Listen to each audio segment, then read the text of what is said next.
అరే ఎందుకు ఆగాలి? దయచేసి నన్ను తిననివ్వండి ప్లీజ్.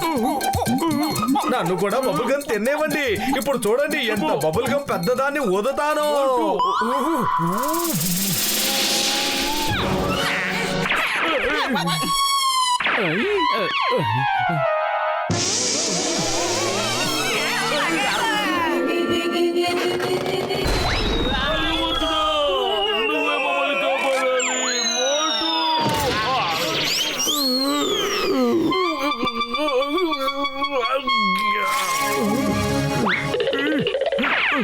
అరే మోటు, నా మిత్రుడా, నా సహోదరుడా, నువ్వు బబుల్ గమ్స్ అన్ని తినేశావు.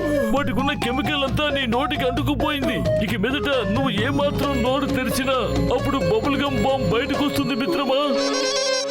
బబుల్ గమ్ బాంబులే బయటకు వస్తున్నాయి. సారీ పెద్దన్నయ్య.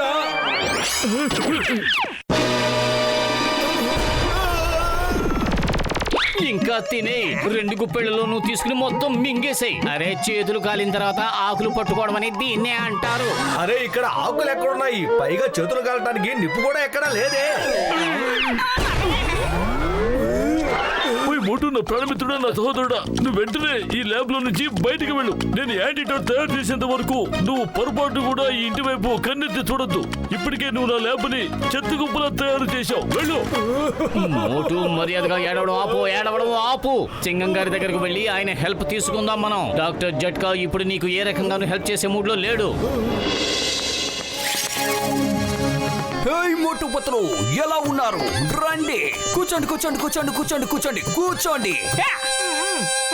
అయ్యమ్మో మోటు, ఇప్పుడు నువ్వు చేస్తున్న సైకిల్కి అర్థం ఏంటి? సింగం గారు దయచేసి ఏమీ అడక్కండి. ఈ రోజు మోటు నోరు తెరవకుండా ఉంటేనే మంచిది, లేదంటే పెద్ద బ్లాస్ట్ అయిపోతుంది. బ్లాస్ట్ అయిపోతుందా? కానీ ఎలా? అంటే మోటు నోట్లో ఏమైనా బాంబులు ఉన్నాయా? చెప్పు చెప్పు చెప్పు చెప్పు చెప్పు చెప్పు చెప్పు త్వరగా చెప్పు. సింగన్ సార్, అదే కరెక్ట్. నేను కనుక నోరు తెరిస్తే బాంబుల వర్షం కురుస్తుంది, అంతే. అయ్యమ్మో, ఎంత అందంగా ఉన్న ఈ బబుల్స్. మోటు పత్రులు, నా చిన్ననాటి రోజులు నాకు గుర్తొచ్చాయి. మై డియర్ కానిస్టేబుల్స్, మీకు తెలుసా అప్పుడు నేను చిన్న పిల్లవాడిని, చిన్న చిన్న చిన్న చిన్న చిన్న ఎంత చిన్న పిల్లవాడిని. నా స్నేహితులందరూ ఇలాగే బబుల్స్ వదిలేవారు. అప్పుడు నేను వాటిని ఇట్లాగే పగలగొట్టేవాడిని. ఇట్లాగే ఇట్లా ఇట్లా ఇట్లా ఇట్లా ఇట్లా ఇట్లా ఇట్లా.